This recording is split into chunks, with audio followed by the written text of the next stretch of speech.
ভাবি এই দেখো, এসে থেকে না করছি, তবু দেখো ঘর পরিষ্কার করতে লেগে গেছে। কি আমি না কি বলছো? বড় ভাবি কইতে আসছিলাম, সোনা বাবাই তো মাইয়াটারে লইলে এখনো আইলো না। আমি না, আমার সোনার কি যে সে ভাগ্য? দুটো শ্বশুর বাড়ি, যেখানে গেছে সেটাও তো একটা শ্বশুর বাড়ি না? খাওয়াবে দাওয়াবে শাশুড়ি ঠাকুর, তবে তো ছাড়বে। ভাবি, একখান ব্যাপার আমার খুব চোখে লাগতেছে। কি দাদা, বলুন না।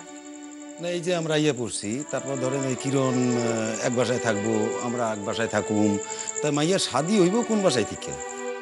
আমি তো ভাবছি যে মায়াটার একেবারে সকালবেলা হয়ে চলে আসুম, এরপর আমগো বাসা থেকে আমাকে বাসায় থেকে।